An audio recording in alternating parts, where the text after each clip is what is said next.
Hello friends, ನನ್ನ ಹೆಸರು ಲಲಿತಾ. ನೀವು ಕೇಳುತ್ತಿರುವುದು ಭೂತಿಯಾ ಕಥೆಗಳು, ಲಲಿತಾ ಅವರ ಮಾತಿನಲ್ಲಿ. ಇಂದಿನ ಕಥೆ ನಿಮ್ಮನ್ನು ಆ ಸ್ಥಳಕ್ಕೆ ಕರೆದೊಯ್ಯುತ್ತದೆ. ಅಲ್ಲಿ ಜೀವನದ ಕೊನೆಯ ಉಸಿರಿನ ನಂತರವೂ ನಿಶ್ಶಬ್ದತೆ ಎಂದಿಗೂ ಸಂಪೂರ್ಣವಾಗಿ ಸಾಯುವುದಿಲ್ಲ.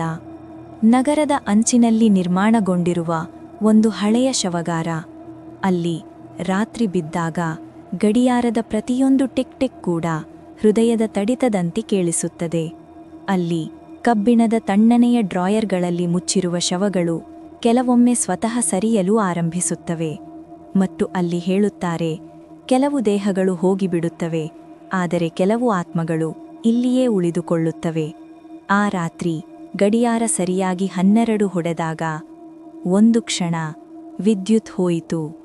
ಮತ್ತು ಅದು ಮತ್ತೆ ಬಂದಾಗ ರಾತ್ರಿಯ ನಿಶ್ಶಬ್ದತೆ ಅಮರನಾಥ ಶವಗಾರವನ್ನು ತನ್ನ ಹಿಡಿತಕ್ಕೆ ತೆಗೆದುಕೊಂಡಿತ್ತು. ಇನ್ಸ್ಪೆಕ್ಟರ್ ವಿಕ್ರಮ್ ತಮ್ಮ ನಿದ್ದೆ ಪೂರ್ಣಗೊಳಿಸಲು ಪ್ರಯತ್ನಿಸುತ್ತಿದ್ದಾಗ ಅವರ ಕಿವಿಗೆ ವಾರ್ಡ್ ಬಾಯ್ನ ಕಿರುಚಾಟ ಕೇಳಿಸಿತು. ಇನ್ಸ್ಪೆಕ್ಟರ್ ಸರ್, ಬೇಗ ಬನ್ನಿ, ದೊಡ್ಡ ಅನಾಹುತ ಆಗಿದೆ. ವಾರ್ಡ್ ಬಾಯ್ ಅನಿಲ್ ಉಸಿರಾಟದೊಂದಿಗೆ ಅವರ ಮುಂದೆ ನಿಂತಿದ್ದನು. ಅವನ ಮುಖ ಭಯದಿಂದ ಬಿಳಿಯಾಗಿತ್ತು. ವಿಕ್ರಮ್ ಅವನನ್ನು ಶಾಂತಗೊಳಿಸಲು ಪ್ರಯತ್ನಿಸಿದರು, ಆದರೆ ಅನಿಲ್ನ ಭಯ ಇನ್ನೇನೋ ಸೂಚಿಸುತ್ತಿತ್ತು. ಏನಾಯಿತು? ಏನಾದರೂ ಭೂತ ನೋಡಿದಂತೆ ಏಕೆ ಕಿರುಚುತ್ತಿದ್ದೀಯಾ ಎಂದು ಇನ್ಸ್ಪೆಕ್ಟರ್ ವಿಕ್ರಮ್ ಕಠಿಣವಾಗಿ ಕೇಳಿದರು. ಅನಿಲ್ ನಡುಗುತ್ತಾ ಹೇಳಿದನು, ಅದಕ್ಕಿಂತಲೂ ಕೆಟ್ಟದ್ದನ್ನು ನೋಡಿದ್ದೇನೆ ಸರ್, ನಿಮ್ಮ ಕಣ್ಣುಗಳಿಂದಲೇ ನೋಡಿ. ಅನಿಲ್ ಇನ್ಸ್ಪೆಕ್ಟರನ್ನು ಶವಗಾರದ ಒಳಭಾಗಕ್ಕೆ ಕರೆದೊಯ್ದನು. ಅಲ್ಲಿ ಗಾಳಿಯಲ್ಲಿ ಶವಗಳ ಕುಲುಮೆಯ ದುರ್ಗಂಧ ತೇಲುತ್ತಿತ್ತು.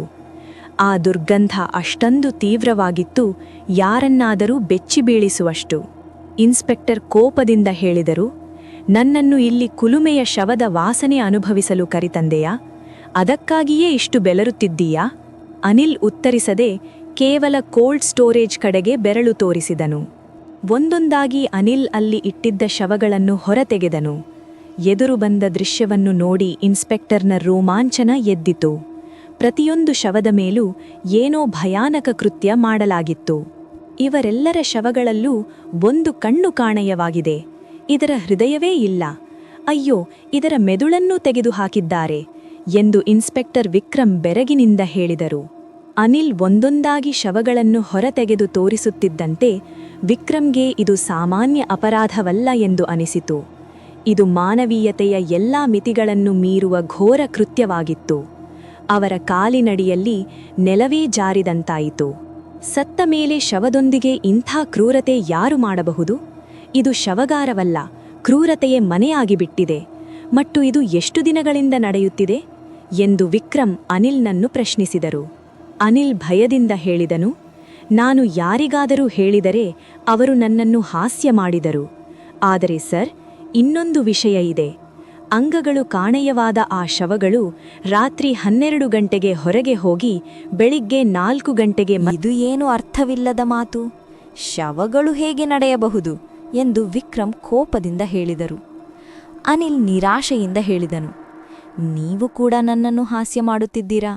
ನಿಮಗೆ ನಂಬಿಕೆ ಇಲ್ಲ ಅಂದರೆ ಇಂದು ರಾತ್ರಿ ನೀವು ಸ್ವತಃ ಇಲ್ಲಿ ಉಳಿದು ನೋಡಿ. ಇನ್ಸ್ಪೆಕ್ಟರ್ ಆ ಸವಾಲನ್ನು ಸ್ವೀಕರಿಸಿದರು. ರಾತ್ರಿ 12 ಗಂಟೆ ಆಗುವುದಕ್ಕಾಗಿ ಕಾಯುತ್ತಿದ್ದರು. ಗಡಿಯಾರದ ಗಂಟೆ ಮೊಳಗಿದ ಕ್ಷಣದಲ್ಲೇ ಸಂಪೂರ್ಣ ಶವಗಾರ ಗಾಢ ನಿಶ್ಶಬ್ದತೆಯಲ್ಲಿ ಮುಳುಗಿತು. ಅವರ ಹೃದಯದ ತಡಿತ ವೇಗವಾಗಿ ಹೆಚ್ಚಿತು. ಇಬ್ಬರ ಕಣ್ಣುಗಳು ಕೋಲ್ಡ್ ಸ್ಟೋರೇಜ್ ಮೇಲೆಯೇ ನೆಟ್ಟಿದ್ದವು. ಅಷ್ಟರಲ್ಲಿ ಹಠಾತ್ ಒಂದೊಂದಾಗಿ ಕೋಲ್ಡ್ ಸ್ಟೋರೇಜ್ನ ಬಾಕ್ಸ್ಗಳು ತೆರೆಯಲು ಆರಂಭಿಸಿದವು. ನೋಡಿದಿರಾ ಸರ್, ನಾನ್ ಹೇಳಿದ್ದೆ ಅಲವಾ, ಈ ಶವಗಳು 12 ಗಂಟೆಗೆ ಸಾಲಾಗಿ ಎಲ್ಲಿಗೋ ಹೋಗುತ್ತವೆ ಎಂದು ಅನಿಲ್ ನಿಶ್ಶಬ್ದವಾಗಿ ಹೇಳಿದನು. ವಿಕ್ರಮ್ಗೆ ತಮ್ಮ ಕಣ್ಣುಗಳ ಮೇಲೆ ನಂಬಿಕೆ ಬರಲಿಲ್ಲ. ಅವರು ಈ ನಡೆಯುತ್ತಿರುವ ಶವಗಳನ್ನು ಹಿಂಬಾಲಿಸಿ ಈ ರಹಸ್ಯವನ್ನು ಬಯಲಿಗೆಳೆಯಬೇಕೆಂದು ನಿರ್ಧರಿಸಿದರು. ಇಬ್ಬರೂ ಶವಗಳನ್ನು ಹಿಂಬಾಲಿಸಿದರು. ಅವು ಒಂದು ನಿರ್ಜನ ಕಪ್ಪು ಕೆರೆಯ ಕಡೆಗೆ ಸಾಗುತ್ತಿದ್ದರು. ಈ ಶವಗಳು ಇಲ್ಲಿ ಈ ಕೆರೆಯಲ್ಲಿ ಸ್ನಾನಕ್ಕೆ ಬರುತ್ತಿವೆಯೇ? ಆದರೆ ಏಕೆ? ಮತ್ತು ಇದನ್ನೆಲ್ಲ ಯಾರು ಮಾಡಿಸುತ್ತಿದ್ದಾರೆ ಎಂದು ವಿಕ್ರಮ್ ಮನಸ್ಸಿನಲ್ಲಿ ಅನೇಕ ಪ್ರಶ್ನೆಗಳು ಕಾಡುತ್ತಿದ್ದವು. ಅನಿಲ್ ಹೇಳಿದನು, ಬನ್ನಿ ಇನ್ಸ್ಪೆಕ್ಟರ್ ಸರ್, ಈಗ ಈ ಶವಗಳು ಹಿಂದಿರುಗುವ ಸಮಯ ಆಗಿದೆ. ನಾವು ಇಲ್ಲಿನಿಂದ ಹೊರಟು ಹೋಗೋಣ. ಮುಂದಿನ ದಿನ ಇನ್ಸ್ಪೆಕ್ಟರ್ ಹವಾಲ್ದಾರ್ ಮಾಂಗೇರಾಮ್ ಅವರನ್ನು ಕರೆದರು. ಮಾಂಗೇರಾಮ್, ಕಳೆದ 1 ತಿಂಗಳಿಂದ ಅಮರನಾಥ ಶವಗಾರಕ್ಕೆ ಬಂದಿರುವ ಎಲ್ಲಾ ಶವಗಳ ಪಟ್ಟಿಯನ್ನು ನನಗೆ ಬೇಕು, ಬೇಗ ತಂದುಕೊಡು. ಮಾಂಗೇರಾಮ್ ಎಲ್ಲಾ ಫೈಲ್ಗಳನ್ನು ತಂದುಕೊಟ್ಟನು. ಫೈಲ್ಗಳನ್ನು ನೋಡಿದ ಕ್ಷಣದಲ್ಲೇ ವಿಕ್ರಮ್ಗೆ ಅನಿಲ್ ಮತ್ತು ಅವನ ತಂದೆಯ ಬಗ್ಗೆ ಹಲವು ವಿಷಯಗಳು ತಿಳಿಯವು. ವಿಕ್ರಮ್ ಮತ್ತು ಮಾಂಗೇರಾಮ್ ನೇರವಾಗಿ ಅನಿಲ್ ಬಳಿಗೆ ಹೋದರು. ಮಾಂಗೇರಾಮ್, ಇದಕ್ಕೆ ಕೈಕಡಕ್ ಹಾಕು. ಇದನ್ನು ಮಾಡಿದ ಅಪರಾಧಗಳಿಗೆ ಇದಕ್ಕೆ ಫಾನ್ಸಿಯ ಶಿಕ್ಷೆ ಬಂದರೂ ಅದು ಕಡಿಮೆಯೇ ಎಂದು ಗರ್ಜಿಸಿದರು. ಅನಿಲ್ ಆಶ್ಚರ್ಯದಿಂದ ಕೇಳಿದನು, ಇನ್ಸ್ಪೆಕ್ಟರ್ ಸರ್, ನನ್ನನ್ನು ಏಕೆ ಬಂಧಿಸುತ್ತಿದ್ದೀರಿ? ನನ್ನ ಅಪರಾಧವೇನು? ವಿಕ್ರಮ್ ಕಠಿಣವಾಗಿ ಹೇಳಿದರು, ಅಪರಾಧವಾ? ಶವಗಳೊಂದಿಗೆ ದುರ್ವ್ಯವಹಾರ ಮಾಡಿದ್ದೀಯಾ? ಅವರ ಅಂಗಾಂಗಗಳನ್ನು ಕಳ್ಳಬಜಾರಿನಲ್ಲಿ ಮಾರಿದ್ದೀಯಾ? ಈಗ ಏನು ಅಪರಾಧ ಎಂದು ಹವಾಲ್ದಾರ್ ಹೇಳಿದರು. ಸರ್, ಇವನು ಗೇಂಡೆಯ ಚರ್ಮ ಹೊತ್ತು ಹುಟ್ಟಿದವನು. ಇದನ್ನು ಹೊಡೆದು ನನ್ನ ಬೆವರು ಹೊರಟು ಹೋಯಿತು. ಆದರೆ 1 ಅಕ್ಷರವೂ ಮಾತಾಡಲಿಲ್ಲ. ನಾನು ಸಾಕಷ್ಟು ಪ್ರಯತ್ನಿಸಿದೆ. ಈಗ ನೀವು ಏನು ಮಾಡಬೇಕು ಮಾಡಿ. ವಿಕ್ರಮ್ ಎದ್ದು ನಿಂತು ಅನಿಲ್ನಿಂದ ಸತ್ಯ ಹೊರಹಾಕಿಸಲು ಮುಂದಾದರು. ನೋಡು, ಈ ಎಲ್ಲದರ ಹಿಂದೆ ನಿನ್ನ ತಂದೆಯೇ ಇದ್ದಾನೆ ಎಂದು ನನಗೆ ಗೊತ್ತಿದೆ. ಫೈಲ್ಗಳಲ್ಲಿ ನಿನ್ನ ಮತ್ತು ನಿನ್ನ ತಂದೆಯ ಬಗ್ಗೆ ಓದಿದ್ದೇನೆ. ಈಗ ನೇರವಾಗಿ ನಿನ್ನ ತಂದೆಯ ವಿಳಾಸ ಹೇಳು, ಇಲ್ಲದಿದ್ದರೆ ನಾನು ನಿನ್ನನ್ನು ನೇರವಾಗಿ ಕೊಲ್ಲುತ್ತೇನೆ. ಅನಿಲ್ ಹಠಾತ್ ಜೋರಾಗಿ ನಗಲು ಆರಂಭಿಸಿದನು. ಕೊನೆಗೂ ನಿನಗೆ ಗೊತ್ತಾಯಿತು. ಆದರೆ ಇನ್ಸ್ಪೆಕ್ಟರ್, ನೀನು ಯೋಚಿಸುತ್ತಿರುವುದಕ್ಕಿಂತ ಈ ಆಟ ತುಂಬಾ ದೊಡ್ಡದು. ಮತ್ತು ನಾವು ಪಾಪ ಮಾಡುತ್ತಿಲ್ಲ, ಪುಣ್ಯದ ಕೆಲಸ ಮಾಡುತ್ತಿದ್ದೇವೆ. ಪುಣ್ಯದ್ದ. ವಿಕ್ರಮ್ ಆಶ್ಚರ್ಯದಿಂದ ಕೇಳಿದರು. ಯಾವ ಆಟ? ನೀವು ಏನು ಹೇಳಲು ಬಯಸುತ್ತೀರಿ? ಸ್ಪಷ್ಟವಾಗಿ ಹೇಳು. ಅನಿಲ್ ಹೇಳಿದನು, ಇಂದು ರಾತ್ರಿ ಆ ಕಪ್ಪು ಕೆರೆಯ ಬಳಿಗೆ ಹೋಗಿ, ನಿನಗೆ ನಿನ್ನ ಎಲ್ಲಾ ಪ್ರಶ್ನೆಗಳ ಉತ್ತರ ಸಿಗುತ್ತವೆ. ಅಷ್ಟು ಹೇಳುತ್ತಿದ್ದಂತೆಯೇ ಅನಿಲ್ ಒಂದು ವಿಚಿತ್ರ ನಗು ಮೂಡಿಸಿ ಕಣ್ಣು ಮಿಟುಕಿಸುವಷ್ಟರಲ್ಲಿ ರಿವಾಲ್ವರ್ನ ಟ್ರಿಗರ್ ಒತ್ತಿ ತನ್ನ ತಲೆಯನ್ನು ಸಿಡಿಸಿಕೊಂಡನು. ಅನಿಲ್ ಆತ್ಮಹತ್ಯೆ ಮಾಡಿಕೊಳ್ಳುವುದನ್ನು ನೋಡಿ ಇನ್ಸ್ಪೆಕ್ಟರ್ ವಿಕ್ರಮ್ ಬೆಚ್ಚಿಬಿದ್ದರು. ರಾತ್ರಿ 1 ಗಂಟೆಗೆ ಇನ್ಸ್ಪೆಕ್ಟರ್ ವಿಕ್ರಮ್ ಮತ್ತು ಹವಾಲ್ದಾರ್ ಮಾಂಗೇರಾಮ್ ಗಿಡಗಂಟಿಗಳ ಹಿಂದೆ ಅಡಗಿ ಕಪ್ಪು ಕೆರೆಯ ಬಳಿಯಲ್ಲಿ ಕಾಯುತ್ತಿದ್ದರು. ಮಾಂಗೇರಾಮ್ ಕೇಳಿದರು, ಸರ್, ನಾವು ಯಾವ ಗ್ಯಾಂಗ್ಸ್ಟರ್ನನ್ನು ಕಾಯುತ್ತಿದ್ದೇವೆ? ವಿಕ್ರಮ್ ಹೇಳಿದರು, ಮಾಂಗೇರಾಮ್, ನಾವು ಯಾವ ಗ್ಯಾಂಗ್ಸ್ಟರ್ನನ್ನೂ ಅಲ್ಲ, ಒಂದು ರಾಕ್ಷಸನನ್ನು ಕಾಯುತ್ತಿದ್ದೇವೆ. ಅವನು ಯಾವ ಕ್ಷಣದಲ್ಲಾದರೂ ಇಲ್ಲಿ ಬರಬಹುದು. ವಿಕ್ರಮ್ ಮಾತಾಡುತ್ತಿದ್ದಂತೆಯೇ ಸಾಲಾಗಿ ಶವಗಳು ಕೆರೆಯ ಕರೆಗೆ ಬರುತ್ತಿರುವುದು ಕಾಣಿಸಿತು. ಅವುಗಳಲ್ಲಿ ಅತಿ ಮುಂದೆ ಅನಿಲ್ನ ಶವವೇ ನಡೆದು ಬರುತ್ತಿತ್ತು. ಶವಗಳು ನಡೆಯುತ್ತಿರುವುದನ್ನು ನೋಡಿ ಮಾಂಗೇರಾಮ್ ಭಯದಿಂದ ಬೆವರಿಳಿದರು. ಸರ್, ಈ ಸತ್ತವರು ಹೇಗೆ ನಡೆಯುತ್ತಿದ್ದಾರೆ? ಮತ್ತು ಇವರಲ್ಲಿ ಮುಂದೆ ನಡೆಯುತ್ತಿರುವುದು ವಾರ್ಡ್ ಬಾಯ್ ಅಲ್ಲವೇ? ಅವನೇ ನಿಮ್ಮ ರಿವಾಲ್ವರ್ನಿಂದ ಆತ್ಮಹತ್ಯೆ ಮಾಡಿಕೊಂಡಿದ್ದ ಎಂದು ಮಾಂಗೇರಾಮ್ ನಡುಗುತ್ತಾ ಹೇಳಿದರು. ವಿಕ್ರಮ್ ಏನಾದರೂ ಹೇಳುವ ಮುನ್ನವೇ ಅವರು ನೋಡಿದರು. ಒಂದು ವೃದ್ಧ ವ್ಯಕ್ತಿ ಕಪ್ಪು ಕೆರೆಯ ಒಳಗಿನಿಂದ ಹೊರಬಂದು ಎದುರು ಬರುತ್ತಿದ್ದ ಶವಗಳ ಮುಖಕ್ಕೆ ಕಪ್ಪು ಬಣ್ಣವನ್ನು. ಆ ವೃದ್ಧನು ಅನಿಲ್ನ ಶವದ ಮುಂದೆ ನಿಂತು ಹೇಳಿದನು, ನನ್ನ ಮಗ ಅನಿಲ್, ನೀನು ನನ್ನ ಮಗನೇ ಸರಿ.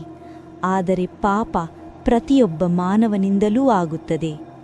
ಜನರು ಸಾಯುವ ನಂತರ ಎಲ್ಲ ಲೆಕ್ಕಪತ್ರ ಮುಗಿದು ಹೋಗುತ್ತದೆ ಎಂದು ಭಾವಿಸುತ್ತಾರೆ. ಆದರೆ ನನ್ನ ನ್ಯಾಯಾಲಯದಲ್ಲಿ ಸತ್ತ ಮೇಲೂ ಶಿಕ್ಷೆ ಸಿಗುತ್ತದೆ. ಯಾರಿಗಾದರೂ ನೋವುಂಟು ಮಾಡಿದ ಪ್ರತಿಯೊಂದು ಅಪರಾಧಕ್ಕೂ ಇಲ್ಲಿ ಲೆಕ್ಕ ಕೇಳಲಾಗುತ್ತದೆ. ಅಷ್ಟು ಹೇಳಿ ಆ ವೃದ್ಧ ಬಾಬಾ ತುಟಿಗಳನ್ನು ಅಲುಗಾಡಿಸುತ್ತಾ ಮಂತ್ರ ಜಪಿಸಲು ಆರಂಭಿಸಿದನು. ಅನಿಲ್ನ ಮುಖಕ್ಕೆ ಹಚ್ಚಿದ್ದ ಕಪ್ಪು ಕರಿನೆಸರು ಅವನ ಮುಖದಿಂದ ಇಳಿದು ಅವನ ಹೃದಯದ ಮೇಲೆ ನೆಲೆಸಿತು. ವೃದ್ಧನು ಹೇಳಿದನು, ನನ್ನ ಮಗನೇ, ನೀನು ಸದಾ ಜನರನ್ನು ಮೋಸಗೊಳಿಸಿದ್ದೆ. ನಿನ್ನ ಮಾತುಗಳಿಂದ ಅವರ ಹೃದಯಕ್ಕೆ ನೋವುಂಟು ಮಾಡಿದ್ದೆ. ನಿನ್ನ ನಾಲಿಗೆ ಯಾವಾಗಲೂ ಕಹಿಯಾಗಿತ್ತು. ಅದಕ್ಕೆ ಇವತ್ತು ನೀನು ಈ ಶಿಕ್ಷೆ ಅನುಭವಿಸುತ್ತಿದ್ದೀಯಾ? ಅನಿಲ್ನ ಶವ ಮುಂದೆ ಸಾಗಿದ ನಂತರ ವೃದ್ಧನು ಮತ್ತೊಂದು ಶವದ ಬಳಿಗೆ ಹೋಗಿ ಅದರ ಮುಖಕ್ಕೆ ಕರಿನೆಸರು ಹಚ್ಚಿ ಮಂತ್ರ ಜಪಿಸಲು ಆರಂಭಿಸಿದನು. ಆ ಶವದ ಮುಖದಲ್ಲಿದ್ದ ಕರಿನೆಸರು ಅದರ ಕಣ್ಣುಗಳಿಗೂ ಹೃದಯಕ್ಕೂ ಹರಡಿತು. ಅಯ್ಯೋ, ನೀನು ತುಂಬಾ ಪಾಪಿ ಮಾನವ. ನೀನು ಸದಾ ಇತರರನ್ನು ಕೆಟ್ಟ ದೃಷ್ಟಿಯಿಂದ ನೋಡಿದ್ದೆ ಮತ್ತು ಅವರ ಬಗ್ಗೆ ಕೆಟ್ಟದನ್ನೇ ಯೋಚಿಸಿದ್ದೆ.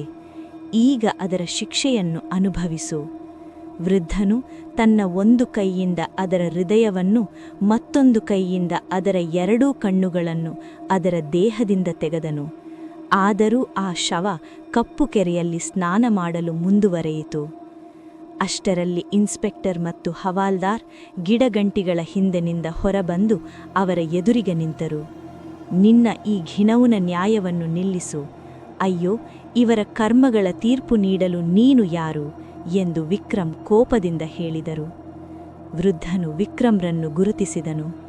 ಇನ್ಸ್ಪೆಕ್ಟರ್ ವಿಕ್ರಮ್, ನೀವು ನನ್ನನ್ನು ಗುರುತಿಸದಂತೆ ಕಾಣುತ್ತಿದೆ. ನಾನು ಅದೇ ವ್ಯಕ್ತಿ. ನೀವು ಬಂಧಿಸಿ 20 ವರ್ಷದ ಶಿಕ್ಷೆ ವಿಧಿಸಿದವನು. ಕೇವಲ ಈ ಅಪರಾಧಕ್ಕಾಗಿ ನಾನೊಬ್ಬ ಕೊಲೆಗಾರನನ್ನು ಕೊಂದಿದ್ದೆ. ವಿಕ್ರಮ್ ಹೇಳಿದರು. ಮುರಾರಿ, ವಿಷಾದಕರ ಸಂಗತಿಯೇನೆಂದರೆ ಶಿಕ್ಷೆ ಅನುಭವಿಸಿದರೂ ನೀನು ಬದಲಾಗಲಿಲ್ಲ. ಕಾನೂನಿನ ದೃಷ್ಟಿಯಲ್ಲಿ ಕಾನೂನನ್ನು ತನ್ನ ಕೈಯಲ್ಲಿ ತೆಗೆದುಕೊಳ್ಳುವ ಪ್ರತಿಯೊಬ್ಬರೂ ಅಪರಾಧಿಗಳೇ. ನಿನಗೆ ಅಯ್ಯೋ, ಶಿಕ್ಷೆ ಕೊಡಿಸುವುದು ನೀನು ಬದುಕಿದ್ದರೆ ಮಾತ್ರ ಸಾಧ್ಯ ಎಂದು ಮುರಾರಿ ಜೋರಾಗಿ ಹೇಳಿ ಶವಗಳಿಗೆ ಇನ್ಸ್ಪೆಕ್ಟರ್ ಮೇಲೆ ದಾಳಿ ಮಾಡಲು ಸೂಚನೆ ನೀಡಿದನು. ಅನಿಲ್ ಜೊತೆ ಬಂದಿದ್ದ ಇತರ ಶವಗಳು ಹಸಿದ ನರಿ ಹಾವಳಿಯಂತೆ ವಿಕ್ರಮ್ನ ಮೇಲೆ ದಾಳಿ ಮಾಡಲು ಅವನತ್ತ ಮುಂದುವರೆದವು. ವಿಕ್ರಮ್ ತನ್ನ ರಿವಾಲ್ವರ್ ತೆಗೆದು ಪ್ರತಿಯೊಬ್ಬರ ತಲೆಯ ಮೇಲೆ ಒಂದು ಗುಂಡು ಹಾರಿಸಿದರು. ಆದರೆ ಆ ಶವಗಳಿಗೆ ಏನೂ ಆಗಲಿಲ್ಲ. ಶವಗಳು ನಿಧಾನವಾಗಿ ಇನ್ಸ್ಪೆಕ್ಟರ್ ಕಡೆಗೆ ಬರುತ್ತಲೇ ಇದ್ದವು. ಅವುಗಳೆಲ್ಲ ಸೇರಿ ವಿಕ್ರಮ್ರನ್ನು ಹಿಡಿದುಬಿಟ್ಟವು. ಪ್ರಾಣಭಯದಿಂದ ವಿಕ್ರಮ್ ತತ್ತರಿಸುತ್ತಾ ಹೋರಾಡಲು ಆರಂಭಿಸಿದರು.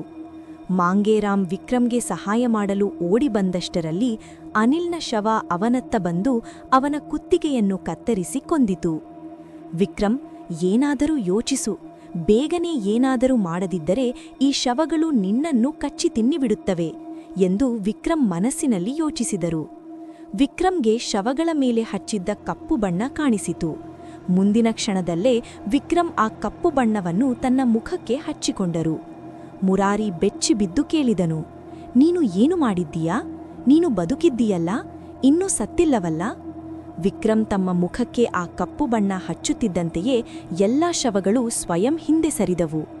ಶವಗಳು ಹಿಂದೆ ಸರಿದ ತಕ್ಷಣ ವಿಕ್ರಮ್ ನೇರವಾಗಿ ಮುರಾರಿಯ ಬಳಿಗೆ ಹೋಗಿ ಅವನನ್ನು ಬಲವಾಗಿ ಹೊಡೆದು ಅವನ ಸ್ಥಿತಿ ಹಾಳು ಮಾಡಿದರು. ವಿಕ್ರಮ್ ಲಾಥಿ ಮತ್ತು ಮುಷ್ಟಿಗಳ ಮಳೆ ಸುರಿಸಿ ಮುರಾರಿಯನ್ನು ರಕ್ತಸಿಕ್ತನನ್ನಾಗಿ ಮಾಡಿದರು.